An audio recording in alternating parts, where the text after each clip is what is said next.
जी। ओम अस्मद्गुरुभ्यो नमः। अस्मद् परम गुरुभ्यो नमः। अस्मद् सर्व गुरुभ्यो नमः।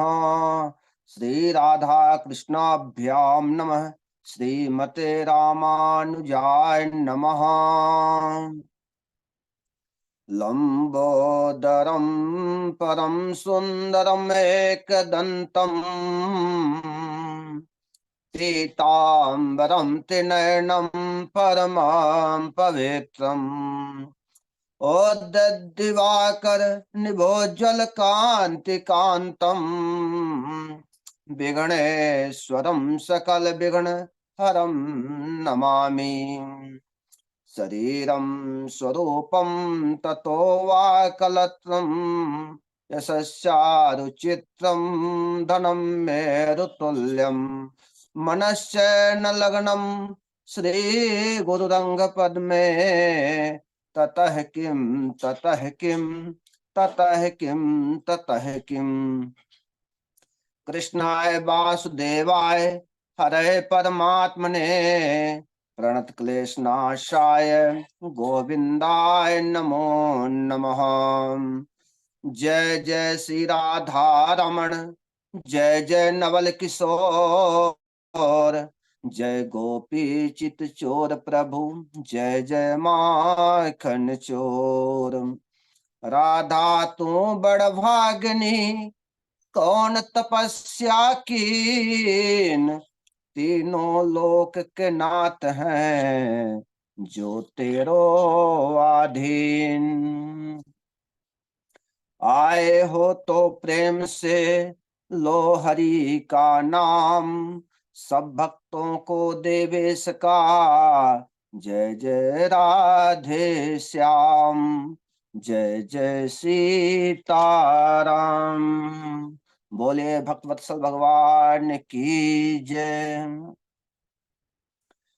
अनंत कोटि ब्रह्मांड नायक अचिंत कल्याण गुणगण निधान सर्वेश्वर सर्वाधिपति अकारण करणावर्णालय अकारण करणाकारक सकल जन कल सापहारक परात्पर परम ब्रह्म अनंत कोटि कंदर्प दर्प दलन पटियान निर्गुण निराकार सगुण साकार जगदैक बंधु कर्णैक सिंधु सच्चिदानंद घन परमात्मा श्री कृष्ण एवं श्री राधा रानी जी के युगल चरणा बिंदुओं में दास का बारंबार प्रणाम।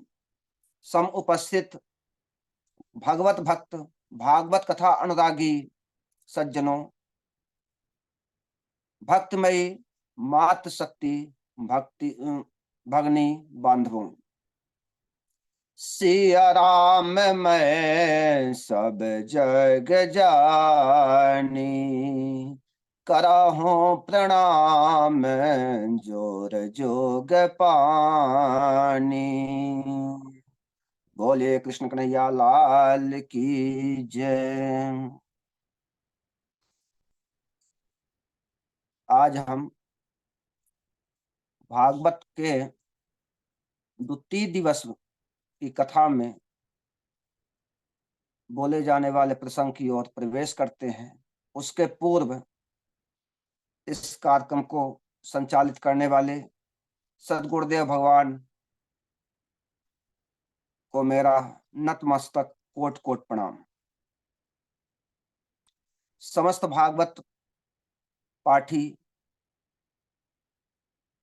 भगनी बांधवों को व्यासपीठ की ओर से मेरा नतमस्तक कोट से प्रणाम। आइए अपने मन वाणी को भगवान नाम संकीर्तन से पवित्र करते हैं। इसके पश्चात भागवत कथा का श्रवण पान करेंगे।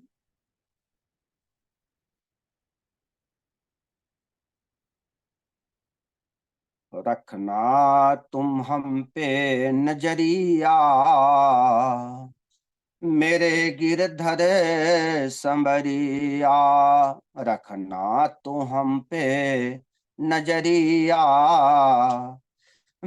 मेरे गिरधर संवरिया, चंचल मन कहीं भटक न जाए, चंचल मन कहीं भटक न जाए, माया की देख बजरिया, मेरे गिरधर संवरिया, रखना तू हम पे नजरिया, मेरे गिरधर संवरिया।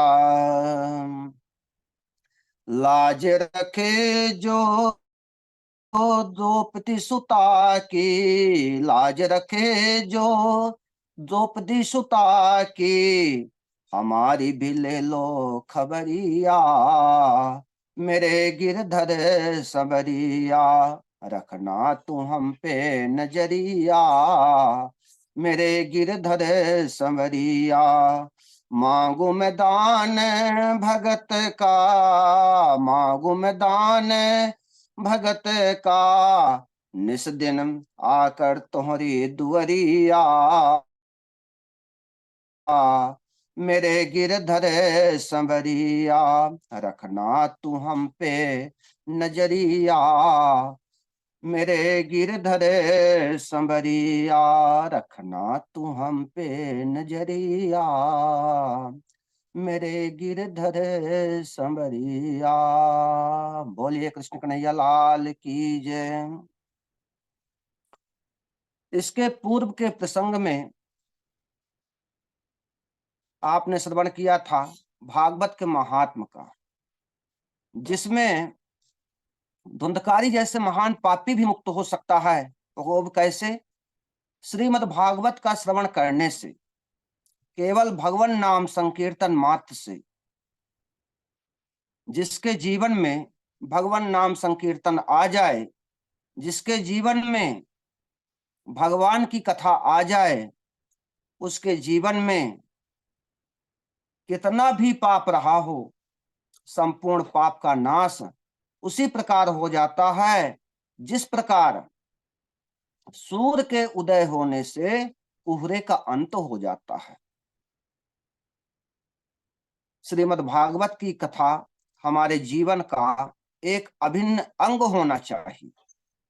जिस प्रकार से हम भूख मिटाने के लिए भोजन करते हैं, प्यास मिटाने के लिए पानी का उपयोग करते हैं, उसी प्रकार हम अपने जीवन में अच्छे कर्मों को लाने के लिए भागवती गंगा में निरंतर गोता लगाते रहना चाहिए हमें। यह श्रीमद् भागवत की कथा संसार के समस्त जीवधारियों को जीवन दान देने वाली यह कथा है। श्रीमद् भागवत के एकादश स्कंध में अध्याय 2 में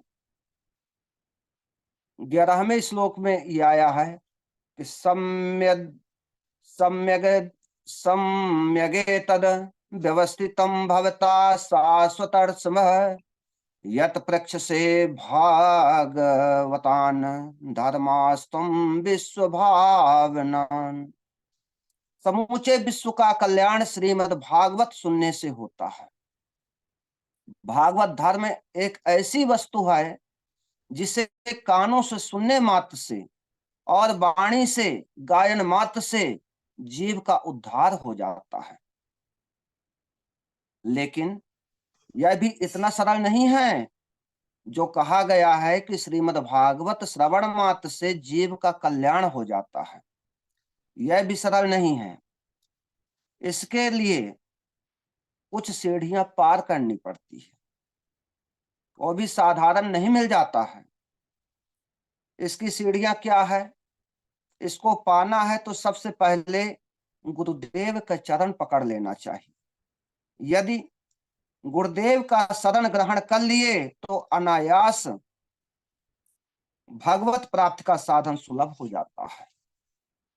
जैसे मान लीजिए कि आपको अगर जो दिल्ली जाना है तो आप तो आसानी से चले जाएंगे, लेकिन अगर एक साधारण सी चींटी को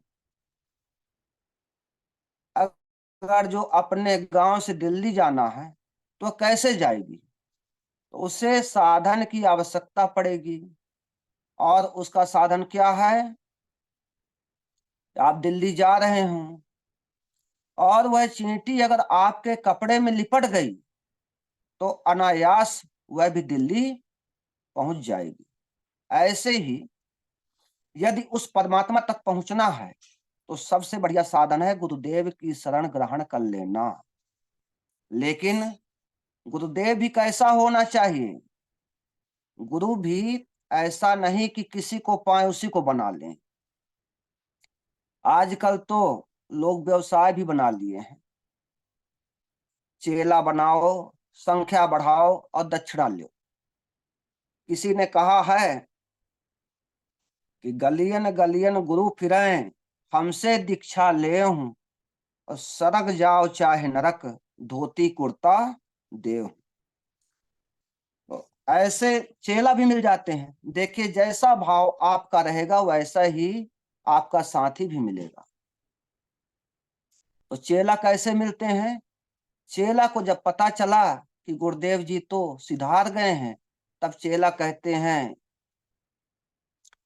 कि भलो भयो गुरु चल बस्यो, चेलन मिल गई चैन, और छठे महीने आवते धोती रुपया लेन। तो ऐसा गुरु नहीं होना चाहिए और ना ऐसा शिष्य ही होना चाहिए। शिष्य उस प्रकार होना चाहिए कि गुरु से ज्ञान अर्जन करे, और गुरु भी ऐसा होना चाहिए जो शिष्य के परोपकार के लिए अपने आप को भी समर्पित कर दे। इसलिए जीवन में आवश्यक है गुरु का सानिध्य।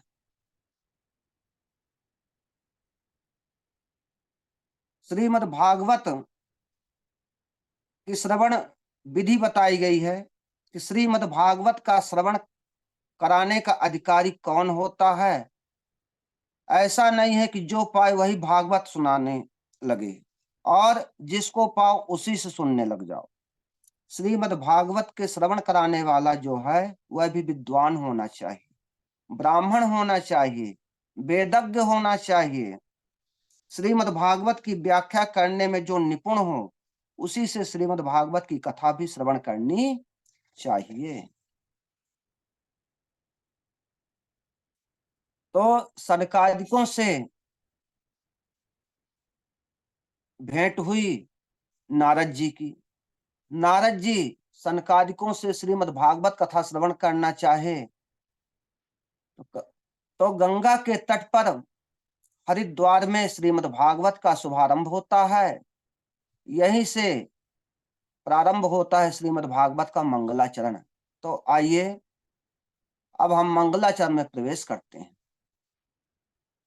जन्माद्यस्य यतोऽन्वयादितरतश्चार्थेष्वभिज्ञः स्वराट्, तेने ब्रह्महृदाय आदिकवये मुह्यन्ति यतः सूरयः। तेजो वारिमृदां यथा विनिमयो यत्र त्रिसर्गो मृषा, धाम्ना स्वेन सदा निरस्तकुहकम् सत्यं परं धीमहि।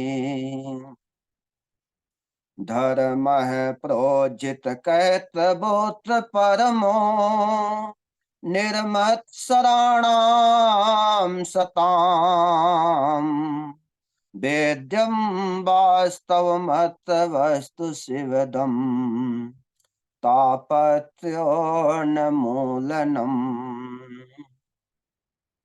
श्रीमद्भागवते महामुनिकृते किं वा परैरीश्वरः,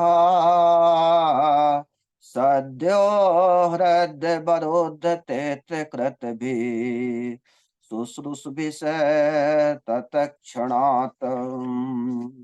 निगम कल्पतरोर्गलितं फलम् सुख मुखादमृत द्रव संयुतम पिबत भागवतम रसमालयम मुहुरहो रसिका भुवि भावुका मुहुरहो रसिका भुवि भावुका।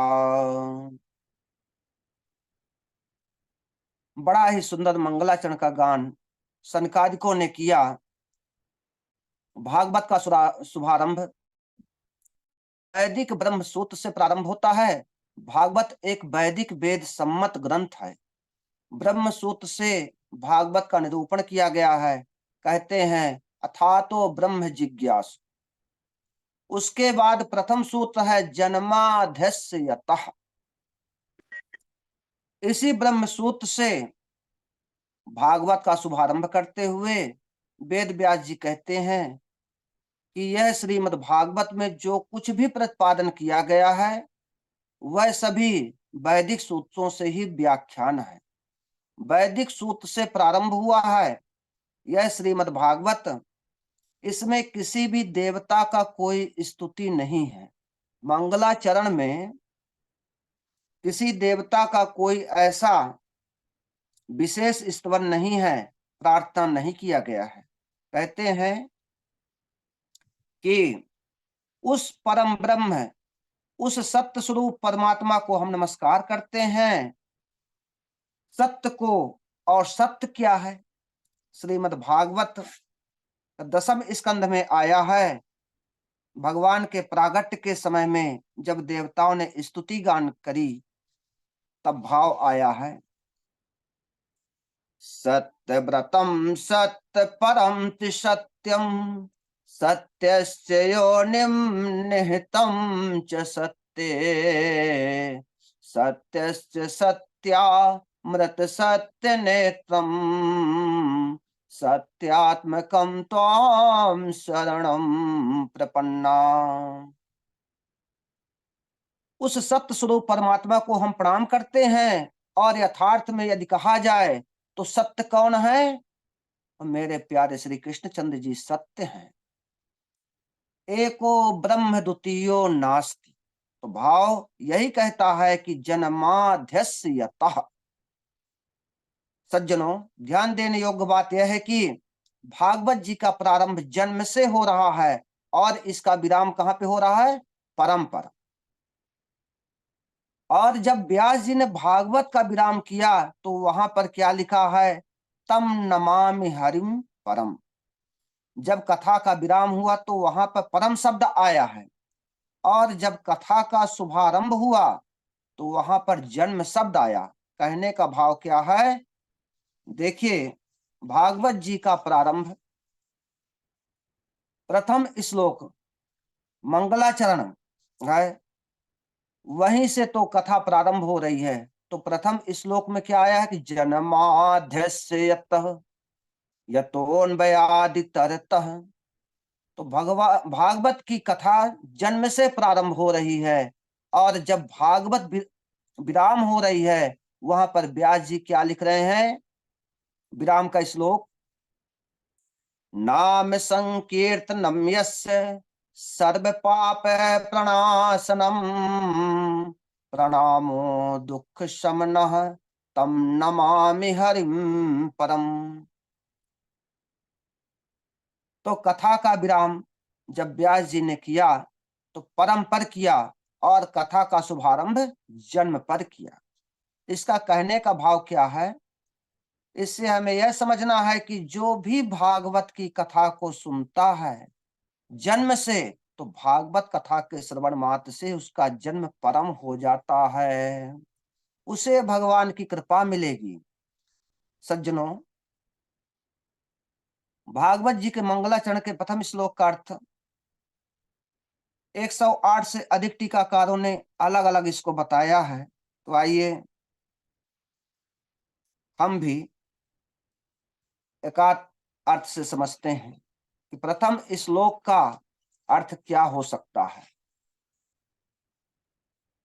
तो हम आपको भागवत जी के मंगलाचरण के प्रथम श्लोक के अंतर्गत पूरी कृष्ण कथा सुनाएंगे। देखिए कैसे एक श्लोक के संपूर्ण एक श्लोक में ही संपूर्ण कृष्ण कथा आ रही है। जन्माध्यस्य यतोऽन्वयादितरतस्। पहले श्लोक में व्यास जी क्या बता रहे हैं कि किम ध्येयम, ध्यान किसका करें। तो भगवान जन्म लेते ही अपने असली माता पिता को छोड़ करके नकली माता पिता के पास चले गए। और वो भगवान कैसे हैं? बोले चार्थे सुभिज्ञ स्वराट। वो भगवान भिज्ञ हैं, अर्थात सब कुछ जानने वाले हैं। राक्षसों को आते ही पहचान गए। राक्षसों को पहचान कर उनको एक एक करके वध कर दिए। भगवान भिज्ञ हैं, अनभिज्ञ नहीं है। और कैसे हैं? स्वराट, अपने प्रकाश से ही प्रकाशित हो रहे हैं।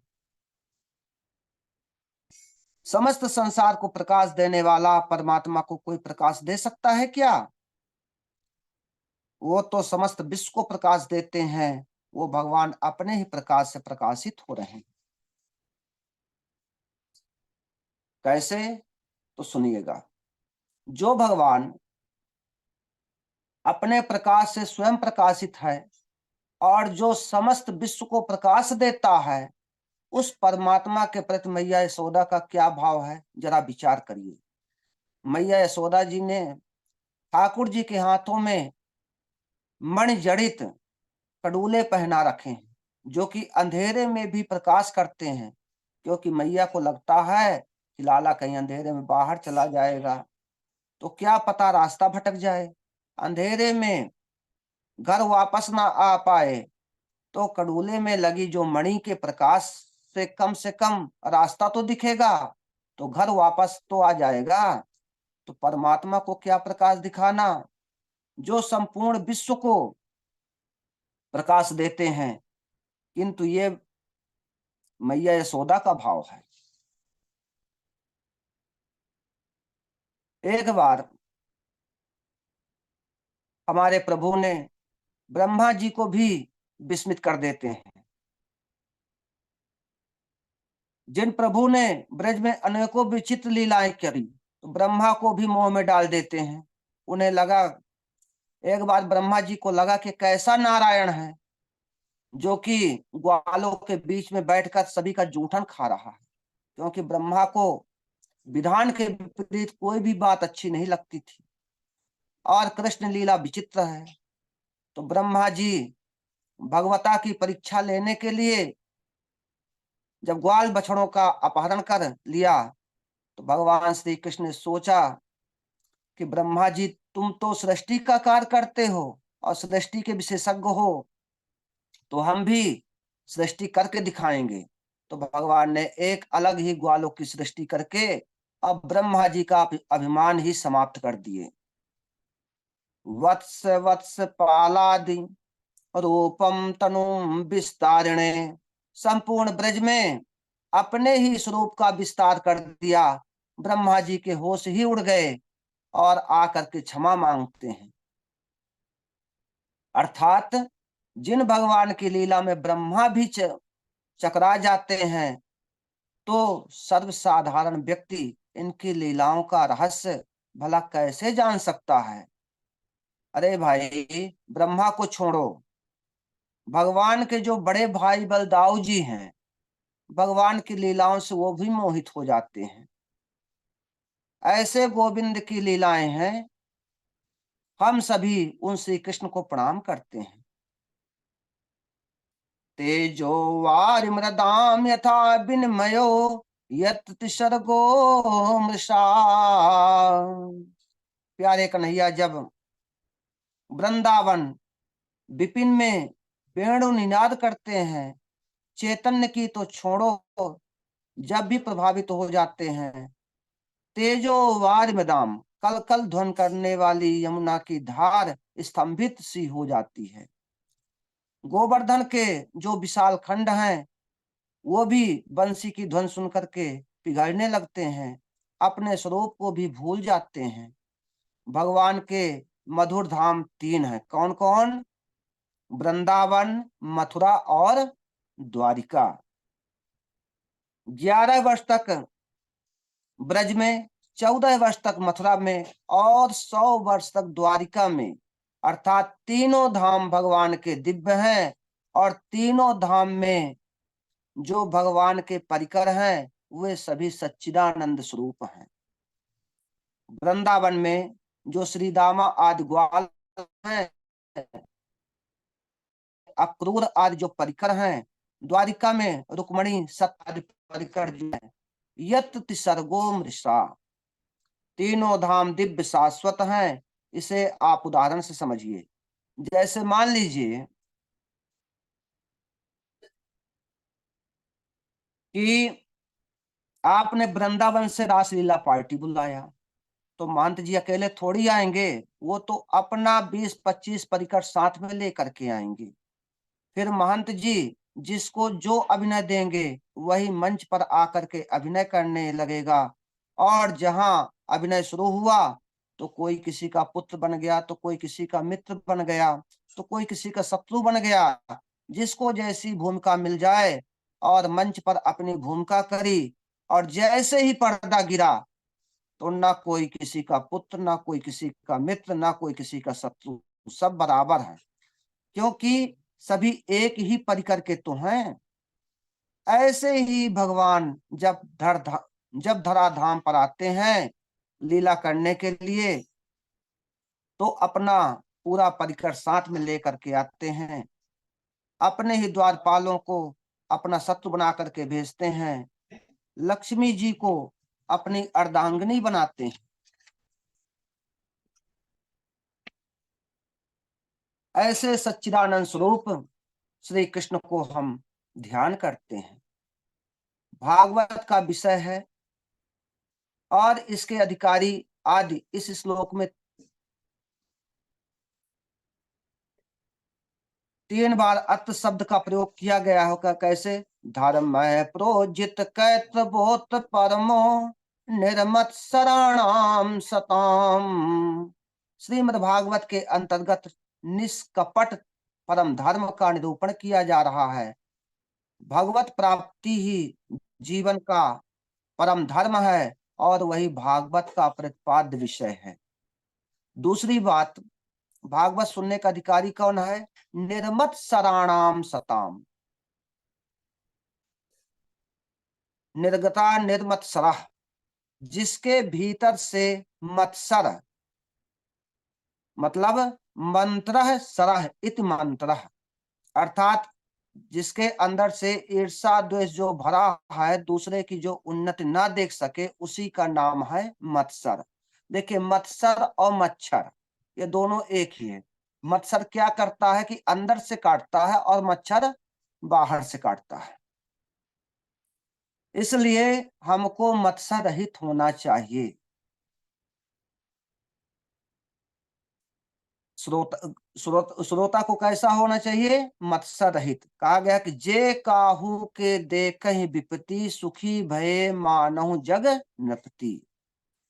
इस प्रकार से वेद व्यास जी ने उस सत्य स्वरूप श्री कृष्ण का ध्यान किया, और वर्तमान भूत भविष्य को देखने वाले अमोघ दृष्टा व्यास जी महाराज जब भविष्य पर ध्यान किया, तो घोर कलिकाल में कलुषित प्राणियों को देख करके चित्त अशांत सा हो गया कि इन जीवों को कैसे कल्याण होगा, क्योंकि कलयुग में लोगों की बुद्धि भी मंद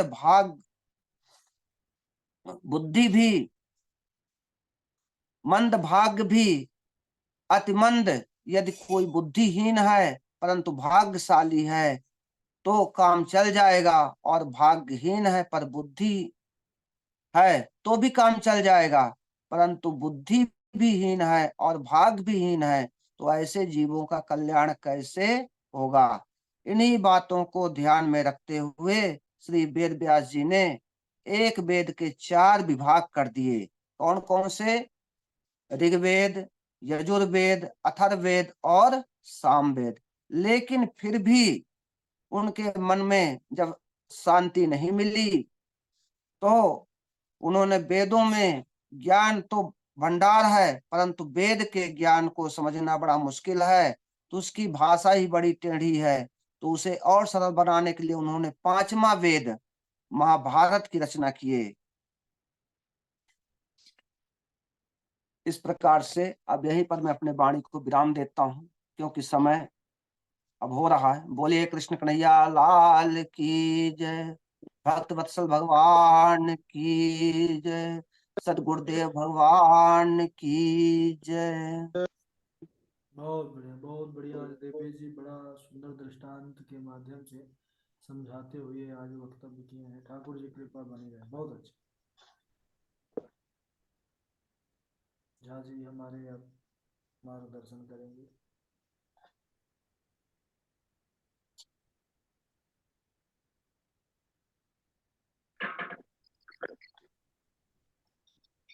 चलिए। हमारे व्याकरणाचार्य जी को मैं अपने व्यासपीठ की ओर से प्रणाम करता हूँ, जो इस समय काफी मेहनत कर रहे हैं हम लोगों के श्लोक के लिए। जी जी बिल्कुल बिल्कुल। नहीं आज आपने अच्छा बोला है। बहुत बढ़िया। गुरु जी आपकी आवाज नहीं आ रही। बहुत धीमी आ रही होगी। धीमी आ रही होगी, थोड़ा माइक दूर था। लेकिन हाँ अब आने लगी होगी। हम ये बोल रहे हैं कि बहुत अच्छा आपने बोला है ठाकुर जी जी सब के। आपका आशीर्वाद है गुरुदेव। क्योंकि अब समझाने का दृष्टांत दे करके बहुत बढ़िया अभ्यास है, और श्लोक भी जहाँ जी की कृपा से बहुत बढ़िया कर रहे हैं। बहुत सुंदर देवेश जी, लगे रहिए, जी गुरुदेव। लगे रहिए। जी बहुत अच्छा। बहुत सुंदर।